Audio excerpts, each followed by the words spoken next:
pays, comment dirais-je, laissé à l'abandon.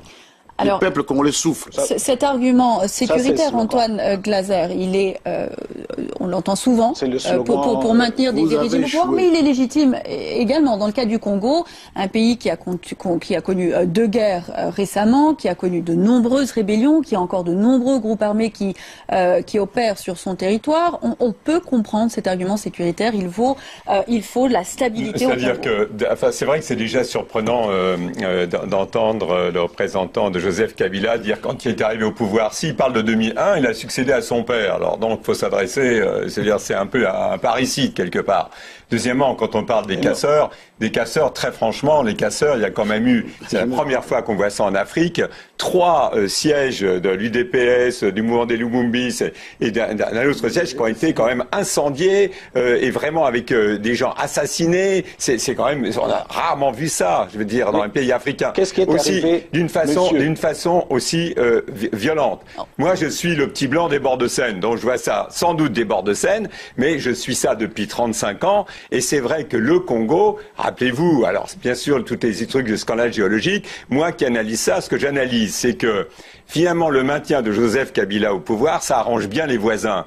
Des grands pays comme l'Angola ou le Rwanda, ils sont très contents d'avoir Joseph Kabila parce que comme ça, chacun fait son petit business aux frontières du Congo démocratique et finalement les choses se perpétuent de cette façon-là. Mais si on veut bien organiser les élections, justement, pour bien les faire, pour pas les bâcler, quand même, je veux dire, si il était arrivé au pouvoir même en 2006, alors la seule chose que je reconnais qui est une réalité, c'est d'abord que Joseph Kabila, dans la ville de Kinshasa, a toujours été minoritaire et a toujours eu des problèmes dans la capitale. Alors, et c'est vrai qu'en 2006, c'était Jean-Pierre Bemba qui était arrivé en tête. Les Quinois, Francis, n'aiment pas Joseph Kabila. Historiquement, c'est prouvé. Je ne sais pas si c'est historiquement. En tout cas, c'est vrai qu'il y a une partie de la population qui a rejeté Joseph Kabila. Il faut dire qu'il est arrivé quand même au pouvoir, par des voies, je dirais, à tout le moins, disons, inhabituelles. On ne peut pas dire que ce soit une accession démocratique au pouvoir. Mais je vais juste relever 2 ou 3 choses, si vous permettez.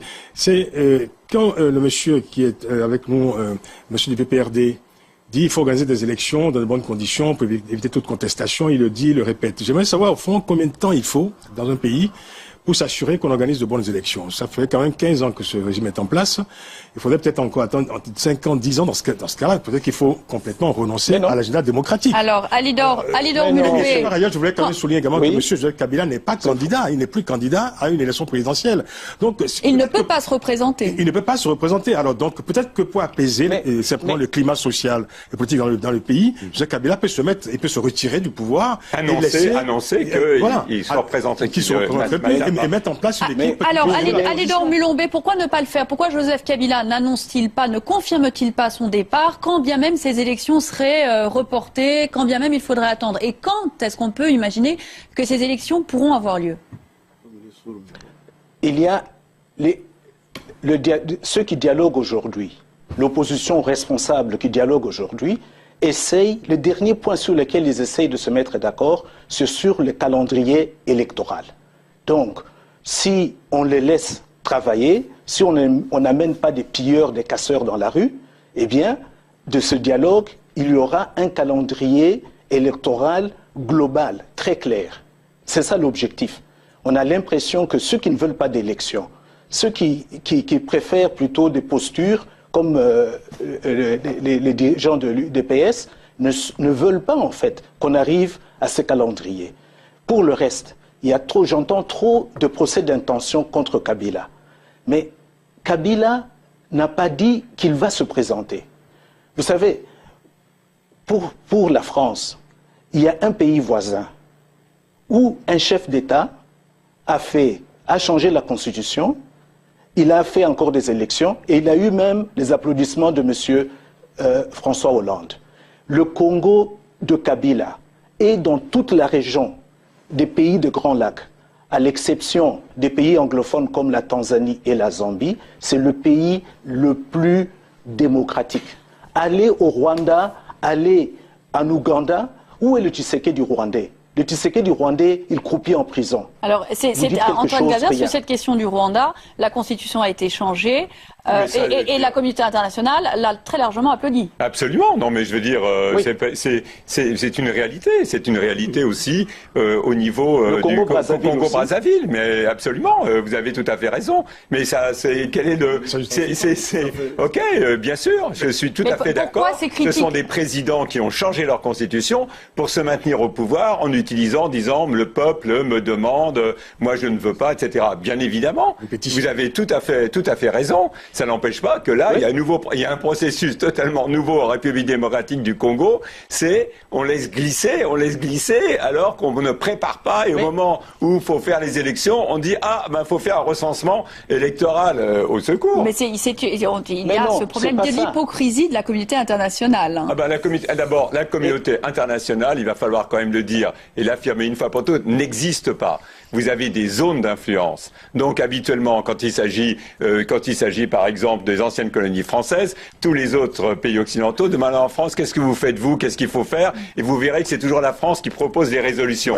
Quand il s'agit de la Belgique, quand il s'agit de la République démocratique du Congo, tout se passe à Bruxelles et dire qu'est-ce que vous faites à Bruxelles. D'ailleurs, regardez les communiqués, même nos confrères, ils disent voilà, il y a un tel a dit, ça commence la Belgique en premier, après les États-Unis, après la France. Mais franchement, encore une fois, on analyse sur la base de processus qu'on voit bien quand même qu'un grand pays comme la République démocratique du Congo avait tout à fait la capacité, s'ils avaient eu envie, de préparer des élections pour la fin de l'année. Il y a une chose qui n'a pas dit. Je vous ai dit, on a préparé. Puisqu'il y a une chose qu'on n'a pas dit. Attendez, juste Alexandre Kelly, je reviens tout de suite vers vous, Monsieur Mulombe. Tout d'abord. Je voulais lui rappeler qu'il y a quelques mois, Kabila a organisé des élections provinciales, coupant ainsi le Congo en 6 provinces.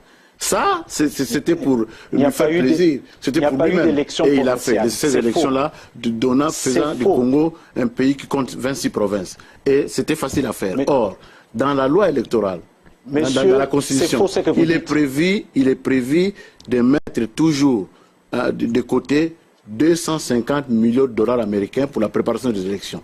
Compté depuis qu'on a commencé en 2006 jusqu'à aujourd'hui. Ça va atteindre à peu près 1 milliard plutôt de dollars. Donc Kabila a suffisamment de moyens pour organiser les élections. Mais il ne veut pas les faire puisqu'il veut rester au pouvoir. Alidor Mulombe, vous voulez répondre? C'est tout. Oui, d'abord, monsieur dit quelque chose qui est faux. C'est un mensonge. On n'a pas organisé des élections provinciales au Congo. On a organisé, c'était des élections des gouverneurs. Mais et ce sont des élections... Mais non. Un gouverneur, il y a l'assemblée d'une province. Mais non. Il y a des assemblées provinciales. Ce n'était pas... C'était 20 personnes, 30 personnes qui élisent un député, un gouverneur. Ce n'est pas la même chose qu'avoir des millions de gens qui vont aller voter. Donc, je trouve que ce que vous dites est faux. Ce n'est pas la réalité. Deuxièmement, tout le monde parle toujours respect de la Constitution. Mais le découpage de 26 provinces, c'est inscrit dans la Constitution. On ne peut pas lire la Constitution d'une façon sélective. On prend de la Constitution congolaise ce qui vous arrange et les autres éléments de la Constitution, vous n'en tenez pas compte. Donc, c'est ça que j'ai dit. Francis Leloupo. Je suis quand même sidéré par la capacité de certains acteurs politiques à inventer des vérités successives. Au fond, il y a une chronologie dans cette histoire. Et souvent, c'est vrai que certains pouvoirs font fi de la mémoire collective. Il y a d'abord eu dans ce pays, en RD Congo, il y a 2 ou 3 ans, je crois, ce qu'on appelait des concertations nationales. D'abord une sorte de dialogue comme ça, qui évidemment n'a pas abouti à grand-chose, mais qui préfigurait dans notre projet de pouvoir la modification de la Constitution, qui était dans les tuyaux, si je puis dire. Et il y a eu des manifestations dans ce pays. Il y a eu une résistance.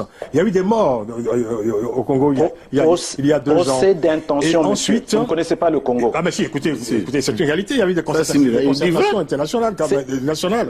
Il y a eu des rumeurs de modification de la Constitution, plus que des rumeurs d'ailleurs. Il y a eu une résistance de la population qui a résisté contre cela, qui a manifesté contre. Donc il y avait bien un projet.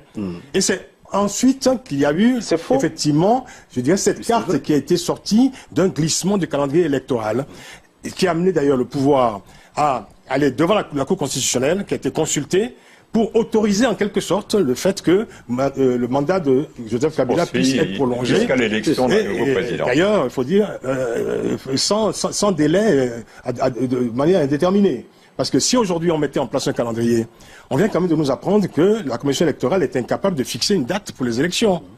La commission se tourne aujourd'hui vers la Cour constitutionnelle. Les experts qui se penchent sur la question, sur le dossier congolais, disent tous qu'il n'est pas possible aujourd'hui, en l'état actuel de la situation du fichier électoral, par exemple, d'organiser des élections avant 2 ou 3 ans. Ce qui fait déjà pratiquement un mandat supplémentaire.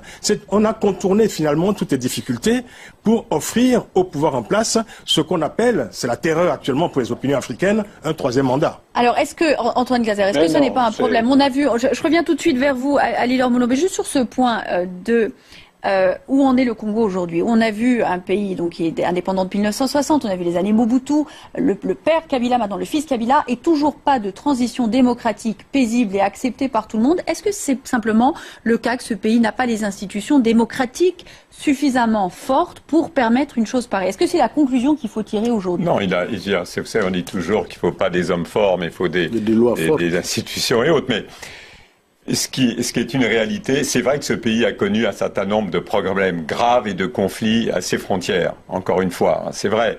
Mais compte tenu il a des milliards de dollars d'aide internationale dans ce pays, la façon dont il a été accompagné, comme Francis Laloupo l'a rappelé, il y a à plusieurs reprises eu des concertations avec des gens qui venaient expliquer, organiser. C'est incroyable le nombre d'associations, de médiation, de toutes les organisations internationales, des ONG qui sont penchées sur le Congo démocratique. C'est absolument incroyable d'arriver à la fin de l'année en disant les élections, non, il faut apporter. Il faut savoir aussi, c'est pas simplement l'élection présidentielle. Les députés, ils font quoi? Ils vont rester, il va falloir continuer à payer les députés encore 3 ans. Et gère toutes les autres institutions. Alors tout le monde, personne ne bouge. C'est pas simplement le président. Ça veut dire que c'est un pays qui va être en roue libre totalement sur le plan institutionnel. C'est pas possible. Alidor Mulombe. Mais quand le pays essaie de se donner cette chance-là, cette chance de bien organiser ses élections, c'est assez étonnant de voir que les pays occidentaux, par exemple la déclaration du président français, elle est pour moi étonnante au moment où il faut apaiser la population. Oui, qu'est-ce qu'on fait? On met de l'huile sur le feu. On essaye d'encourager les pilleurs, les casseurs, ceux qui ont fait que l'économie de ce pays, à cause des pillages, de 91 et 93, ces pillages ont subi les conséquences jusqu'aujourd'hui. Eh bien, la communauté internationale ou même les grands donneurs de leçons, pourquoi vous n'accompagnez pas ce pays, vous n'accompagnez pas ce dialogue qui doit aboutir? On verra après s'il ne va pas aboutir. Mais le dialogue aujourd'hui dit, maintenant on travaille sur un calendrier électoral. Car on ne peut pas organiser les élections dans un pays. Les gens n'ont pas de carte d'identité. Les fiches communales de savoir qui est congolais, qui n'est pas congolais, ça n'existe pas. Le premier qui a critiqué ça, c'est M. Tshisekedi. Il y a 3 ans, M. Tshisekedi déclarait on ne peut pas faire d'élections dans un pays où il n'y a jamais eu de recensement, où on ne connaît pas qui est congolais, qui n'est pas congolais. Allez retrouver les déclarations de M. Tshisekedi. C'est tous ces gens-là, c'est l'opposition en grande partie qui a bloqué chaque fois qu'on essayait d'avancer.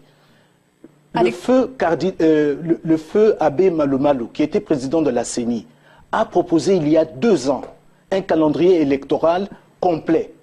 Qui ont refusé ce calendrier? Mais c'est l'opposition. Alexandre Kédi, le blocage, il est de votre côté. Non, le blocage est du côté de Kabila. Moi, j'ai revu encore sur M. Alidor. M. Alidor, s'il vous plaît, moi, j'ai beaucoup de respect pour vous. Mais vous m'inquiétez avec vos déclarations, puisque vous êtes comme si le Congo était un espace où les gens peuvent faire tout ce qu'ils veulent.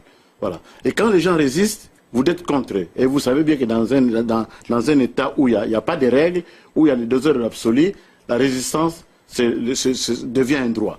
Et si le peuple congolais résiste, c'est puisqu'ils sentent que de l'autre côté, il n'y a pas de retombants. Qu'est-ce qui se passe? Il se passe que, moi je pars toujours du Genval, puisque le Genval c'est le point central.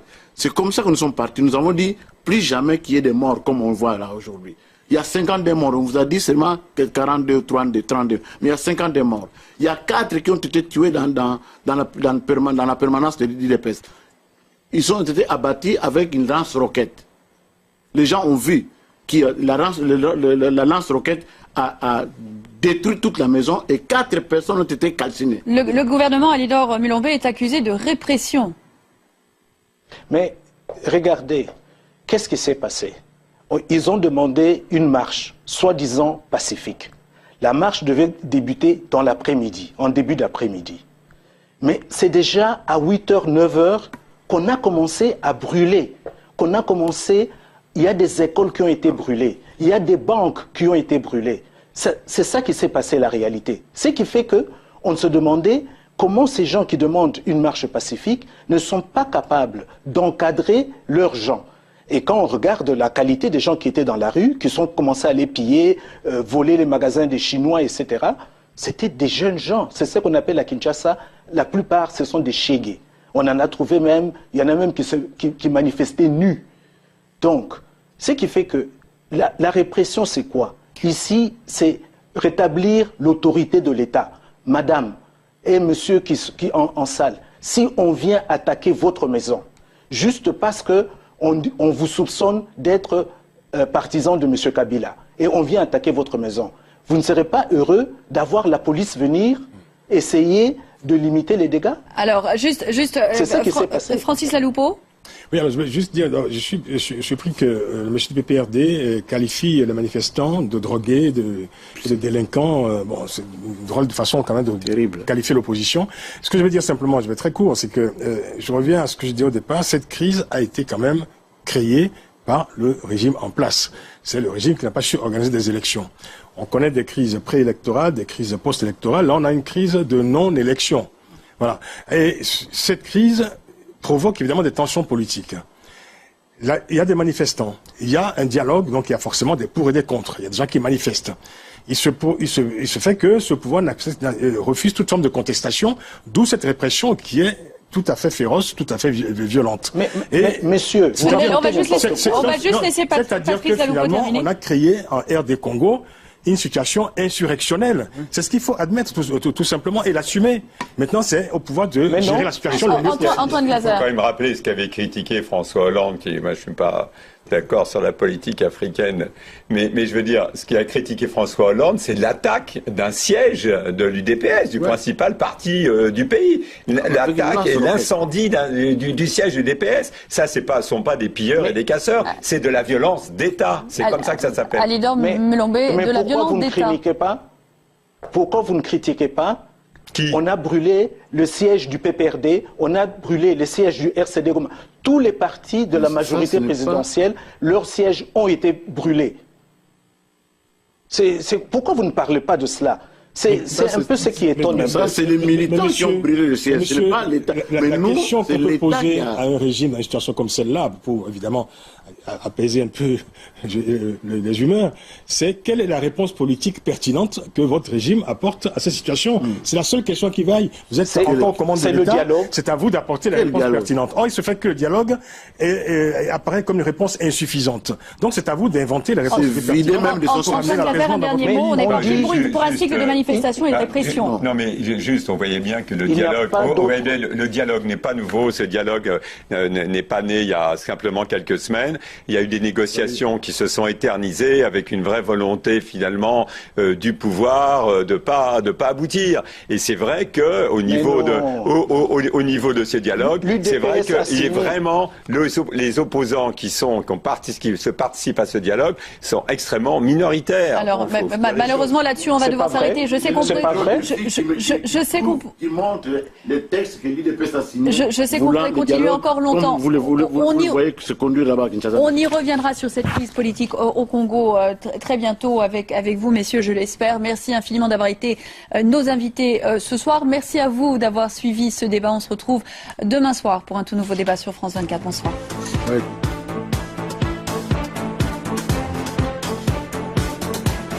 Le dernier point sur lequel ils essayent de se mettre d'accord, c'est sur le calendrier électoral. Donc, si on les laisse travailler, si on n'amène pas des pilleurs, des casseurs dans la rue, eh bien, de ce dialogue, il y aura un calendrier électoral global, très clair. C'est ça l'objectif. On a l'impression que ceux qui ne veulent pas d'élection, ceux qui préfèrent plutôt des postures, comme les dirigeants de l'UDPS, ne veulent pas en fait qu'on arrive à ce calendrier. Pour le reste, j'entends trop de procès d'intention contre Kabila. Mais Kabila n'a pas dit qu'il va se présenter. Vous savez, pour la France, il y a un pays voisin où un chef d'État a changé la Constitution, il a fait encore des élections et il a eu même les applaudissements de M. François Hollande. Le Congo de Kabila est dans toute la région des pays de Grands Lacs, à l'exception des pays anglophones comme la Tanzanie et la Zambie, c'est le pays le plus démocratique. Allez au Rwanda, allez en Ouganda, où est le Tshisekedi Rwandais? Le Tshisekedi Rwandais, il croupit en prison. Alors, Antoine Glaser, sur cette question du Rwanda, la Constitution a été changée et la communauté internationale l'a très largement applaudi. Absolument. Non, mais je veux dire, c'est une réalité. C'est une réalité aussi au niveau du Congo-Brazzaville. Mais absolument, vous avez tout à fait raison. Mais ça, quel est le... Ok, bien sûr, je suis tout à fait d'accord. Ce sont des présidents qui ont changé leur Constitution pour se maintenir au pouvoir en disant, le peuple me demande, moi je ne veux pas, etc. Bien évidemment, vous avez tout à fait raison. Ça n'empêche pas que là, il y a un processus totalement nouveau en République démocratique du Congo. C'est on laisse glisser, alors qu'on ne prépare pas. Et au moment où il faut faire les élections, on dit faut faire un recensement électoral au secours. Mais il y a ce problème de l'hypocrisie de la communauté internationale. D'abord, la communauté internationale, il va falloir quand même le dire et l'affirmer une fois pour toutes, n'existe pas. Vous avez des zones d'influence. Donc habituellement, quand il s'agit par exemple des anciennes colonies françaises, tous les autres pays occidentaux demandent en France qu'est-ce que vous faites vous, qu'est-ce qu'il faut faire, et vous verrez que c'est toujours la France qui propose les résolutions. Quand il s'agit de la Belgique, quand il s'agit de la République démocratique du Congo, tout se passe à Bruxelles et dire qu'est-ce que vous faites à Bruxelles. D'ailleurs, regardez les communiqués, même nos confrères, ils disent voilà, il y a un tel a dit, ça commence la Belgique en premier, après les États-Unis, après la France. Mais franchement, encore une fois, c'est nous, on analyse sur la base de processus qu'on voit bien quand même qu'un grand pays comme la République démocratique du Congo avait tout à fait la capacité, s'ils avaient eu envie, de préparer des élections pour la fin de l'année. Il y a une chose qui n'a pas dit. Je vous ai dit, on a préparé. Puisqu'il y a une chose qu'on n'a pas dit. Attendez, juste Alexandre Kelly, je reviens tout de suite vers vous, Monsieur Mulombé. Tout d'abord. Je voulais lui rappeler qu'il y a quelques mois, Kabila a organisé les élections provinciales, coupant ainsi le Congo en 6 provinces. Ça, c'était pour lui faire plaisir. C'était pour lui-même. Et il a fait ces élections-là, faisant du Congo... Ce qu'on appelle, c'est la terreur actuellement pour les opinions africaines, un 3e mandat. Alors, Antoine Glaser, est-ce que ce n'est pas un problème? On a vu, je reviens tout de suite vers vous, Alilor Mulombé, juste sur ce point où en est le Congo aujourd'hui. On a vu un pays qui est indépendant depuis 1960, on a vu les années Mobutu, le père Kabila, maintenant le fils Kabila, et toujours pas de transition démocratique paisible et acceptée par tout le monde. Est-ce que c'est simplement le cas que ce pays n'a pas les institutions démocratiques suffisamment fortes pour permettre une chose pareille? Est-ce que c'est la conclusion qu'il faut tirer aujourd'hui? Non, on dit toujours qu'il ne faut pas des hommes forts, mais il faut des institutions et autres. Mais ce qui est une réalité, c'est vrai que ce pays a connu un certain nombre de problèmes graves et de conflits à ses frontières, encore une fois, c'est vrai. Mais compte tenu il a des milliards de dollars d'aide internationale dans ce pays, la façon dont il a été accompagné, comme Francis Laloupo l'a rappelé, il y a à plusieurs reprises eu des concertations avec des gens qui venaient expliquer, organiser. C'est incroyable le nombre d'associations, de médiation, de toutes les organisations internationales, des ONG qui sont penchées sur le Congo démocratique. C'est absolument incroyable d'arriver à la fin de l'année en disant les élections, non, il faut apporter. Il faut savoir aussi, c'est pas simplement l'élection présidentielle. Les députés, ils font quoi? Ils vont rester, il va falloir continuer à payer les députés encore 3 ans. Et toutes les autres institutions. Alors tout le monde, personne ne bouge. C'est pas simplement le président. Ça veut dire que c'est un pays qui va être en roue libre totalement sur le plan institutionnel. C'est pas possible. Alidor Mulombé. Mais quand le pays essaie de se donner cette chance-là, cette chance de bien organiser ses élections, c'est assez étonnant de voir que les pays occidentaux, par exemple la déclaration du président français, elle est pour moi étonnante au moment où il faut apaiser la population. Oui. Qu'est-ce qu'on fait? On met de l'huile sur le feu. On essaye d'encourager les pilleurs, les casseurs, ceux qui ont fait que l'économie de ce pays, à cause des pillages de 91 et 93, ces pillages ont subi les conséquences jusqu'aujourd'hui. Eh bien, la communauté internationale ou même les grands donneurs de leçons, pourquoi vous n'accompagnez pas ce pays, vous n'accompagnez pas ce dialogue qui doit aboutir? On verra après s'il ne va pas aboutir. Mais le dialogue aujourd'hui dit, maintenant on travaille sur un calendrier électoral. Car on ne peut pas organiser les élections dans un pays. Les gens n'ont pas de carte d'identité. Les fiches communales de savoir qui est congolais, qui n'est pas congolais, ça n'existe pas. Le premier qui a critiqué ça, c'est M. Tshisekedi.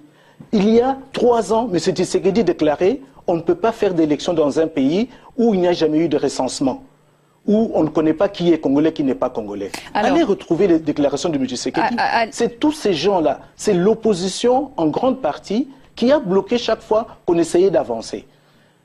Le feu Abbé Malumalu, qui était président de la CENI, a proposé il y a 2 ans un calendrier électoral complet. Qui ont refusé ce calendrier? Mais c'est l'opposition. Alexandre Kédi, le blocage, il est de votre côté? Non, le blocage est du côté d'un pays qui compte 26 provinces. Et c'était facile à faire. Or, dans la loi électorale, dans la Constitution, il est prévu de mettre toujours de côté 250 millions de dollars américains pour la préparation des élections. Comptez depuis qu'on a commencé en 2006 jusqu'à aujourd'hui. Ça va atteindre à peu près 1 milliard plutôt de dollars. Donc Kabila a suffisamment de moyens pour organiser les élections. Mais il ne veut pas les faire puisqu'il veut rester au pouvoir. Alidor Mulombe, vous voulez répondre? C'est tout. Oui, d'abord, monsieur dit quelque chose qui est faux. C'est un mensonge. On n'a pas organisé des élections provinciales au Congo. Oh. On a organisé, c'était des élections des gouverneurs. Mais et ce sont des élections... Mais non. Un gouverneur, il est gouverneur d'une province. Mais non. Il y a des assemblées provinciales. Ce n'était pas... C'était 20 personnes, 30 personnes qui élisent un député, un gouverneur. Ce n'est pas la même chose qu'avoir des millions de gens qui vont aller voter. Donc, je trouve que ce que vous dites est faux. Ce n'est pas la réalité. Deuxièmement, tout le monde parle toujours respect de la Constitution. Mais le découpage de 26 provinces, c'est inscrit dans la Constitution. Oui. On ne peut pas lire la Constitution d'une façon sélective. On prend de la Constitution congolaise ce qui vous arrange et les autres éléments de la Constitution, vous n'en tenez pas compte. Donc, c'est ça que j'ai dit. Francis Leloupo. Je suis quand même sidéré par la capacité de certains acteurs politiques à inventer des vérités successives. Au fond, il y a une chronologie dans cette histoire. Et souvent, c'est vrai que certains pouvoirs font fi de la mémoire collective. Il y a d'abord eu dans ce pays, en RD Congo, il y a 2 ou 3 ans, je crois, ce qu'on appelait des concertations nationales. D'abord, une sorte de dialogue comme ça, qui évidemment n'a pas abouti à grand-chose, mais qui préfigurait dans notre projet de pouvoir la modification de la Constitution, qui était dans les tuyaux, si je puis dire. Et il y a eu des manifestations dans ce pays. Il y a eu une résistance. Il y a eu des morts au Congo il y a 2 ans. Procès d'intention, ensuite, vous ne connaissez pas le Congo. Ah mais si, écoutez, c'est une réalité. Il y a eu des concertations internationales, nationales. Il y a eu des rumeurs de modification de la Constitution, plus que des rumeurs d'ailleurs. Il y a eu une résistance de la population qui a résisté contre cela, qui a manifesté contre. Donc il y avait bien un projet. Et c'est ensuite qu'il y a eu, effectivement, je dirais, cette carte qui a été sortie d'un glissement du calendrier électoral, qui a amené d'ailleurs le pouvoir à aller devant la Cour constitutionnelle, qui a été consultée, pour autoriser en quelque sorte le fait que le mandat de Joseph Kabila puisse être prolongé. Jusqu'à l'élection d'un nouveau président. D'ailleurs, il faut dire, sans délai, de manière indéterminée. Parce que si aujourd'hui on mettait en place un calendrier, on vient quand même de nous apprendre que la Commission électorale est incapable de fixer une date pour les élections. La commission se tourne aujourd'hui vers la Cour constitutionnelle. Les experts qui se penchent sur la question, sur le dossier congolais, disent tous qu'il n'est pas possible aujourd'hui, en l'état actuel de la situation du fichier électoral, par exemple, d'organiser des élections avant 2 ou 3 ans. Ce qui fait déjà pratiquement un mandat supplémentaire. On a contourné finalement toutes les difficultés pour offrir au pouvoir en place ce Kabila. Moi, j'ai revu encore sur M. Alidor. M. Alidor, s'il vous plaît. Moi, j'ai beaucoup de respect pour vous. Mais vous m'inquiétez avec vos déclarations, puisque vous êtes comme si le Congo était un espace où les gens peuvent faire tout ce qu'ils veulent. Voilà. Et quand les gens résistent, vous êtes contre eux. Et vous savez bien que dans un État où il n'y a pas de règles, où il y a les 2 heures de l'absolu, la résistance devient un droit. Et si le peuple congolais résiste, c'est puisqu'ils sentent que de l'autre côté, il n'y a pas de retombants. Qu'est-ce qui se passe? Il se passe que, moi je pars toujours du Genval, puisque le Genval c'est le point central. C'est comme ça que nous sommes partis. Nous avons dit, plus jamais qu'il y ait des morts comme on voit là aujourd'hui. Il y a 52 morts. On vous a dit seulement que 42, 32, 32. Mais il y a 52 morts. Il y a 4 qui ont été tués dans la permanence de l'IDPS. Ils ont été abattus avec une lance-roquette. Les gens ont vu que la lance-roquette a détruit toute la maison et 4 personnes ont été calcinées. Le gouvernement Alidor Mulombe est accusé de répression. Mais regardez, qu'est-ce qui s'est passé? Ils ont demandé une marche, soi-disant pacifique. La marche devait débuter dans l'après-midi, en début d'après-midi. Mais c'est déjà à 8h, 9h qu'on a commencé à brûler. Il y a des écoles qui ont été brûlées. Il y a des banques qui ont été brûlées. C'est ça qui s'est passé, la réalité. Ce qui fait qu'on se demandait comment ces gens qui demandent une marche pacifique ne sont pas capables d'encadrer leurs gens. Et quand on regarde la qualité des gens qui étaient dans la rue, qui sont commencés à les piller, voler les magasins des Chinois, etc., c'était des jeunes gens. C'est ce qu'on appelle à Kinshasa. La plupart, ce sont des Chégués. On en a trouvé même, il y en a même qui manifestaient nus. Donc, ce qui fait que la répression, c'est quoi? Ici, c'est rétablir l'autorité de l'État. Madame et monsieur qui en salle, si on vient attaquer votre maison, juste parce que on vous soupçonne d'être partisan de M. Kabila et on vient attaquer votre maison, vous ne serez pas heureux d'avoir la police venir essayer de limiter les dégâts? Alors, juste c'est ça qui s'est passé. Francis Laloupo.